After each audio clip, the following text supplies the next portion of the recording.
All right, hello everyone. This is Sir Adrian here.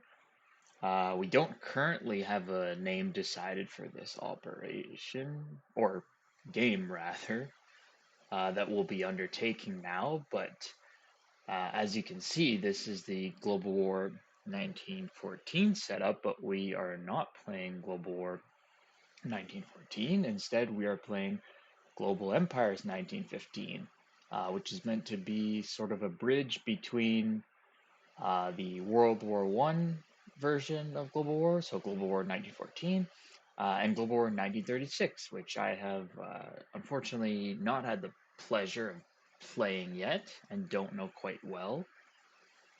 But nonetheless, yeah, so bridging the gap between those two Global War games, where there's no preset alliances, and it kind of imagines a world where a global conflict starts between the different major powers and potential major powers, such as the US, throughout the globe, and it lasts long enough where eventually those countries can get into researching and developing technologies that emerged in the Second World War.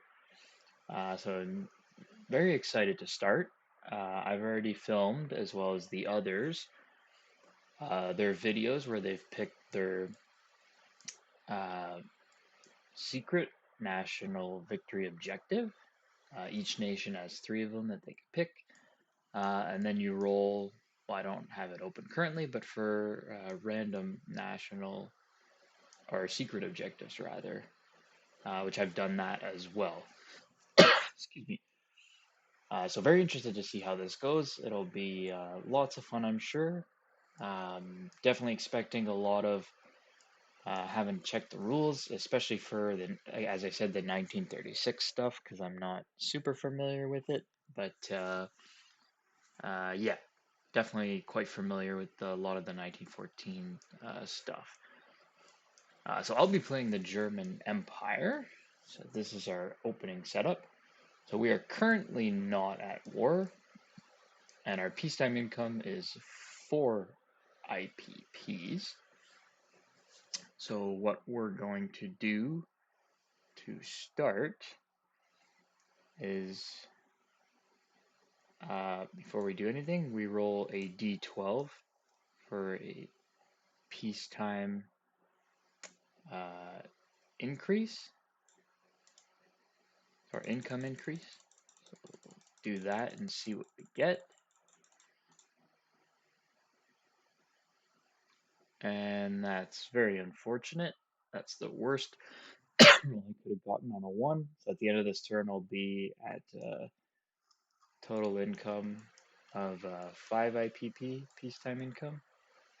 I'll actually just go ahead and update that now while I'm here. Might as well.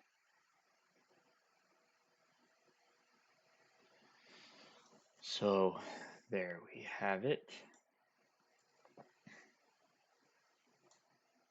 And we start in the spring 1915.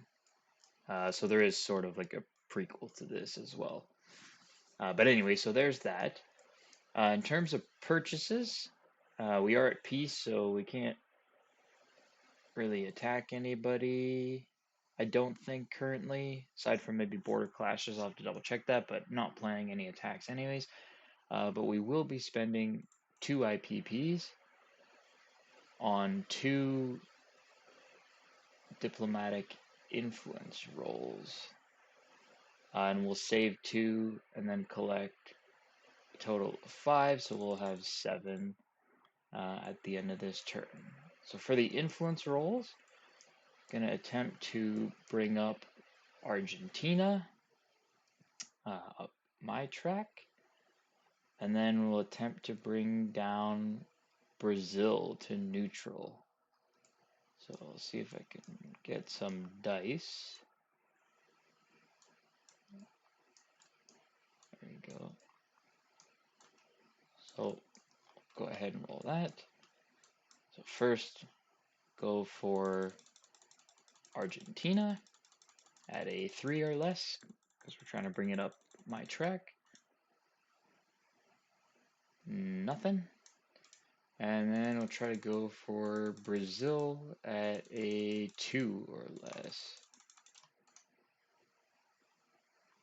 Damn it. Well, that's very unfortunate. Nothing there. So, we collected our income. Terms of non-combat, I think we're okay. Oh, actually, sorry, there is something quite important I'm forgetting, would be the, excuse me, technology roles. That should have been after the income increase. I think one of the first things I should have done. So we have two major factories that are undamaged. So we get two of those. So we're gonna attempt to go for to get the in the land domain infantry to stage 1 to see if we can get defense in depth. So we need a 5 or more. Okay, a 7. So we got that. That's great.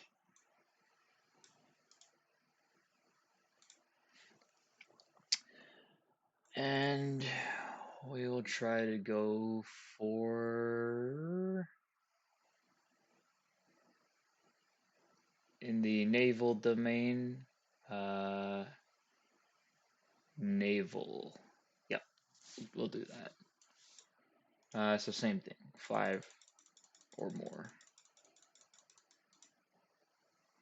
And that's complete. So there you go. At least this turn wasn't a complete waste.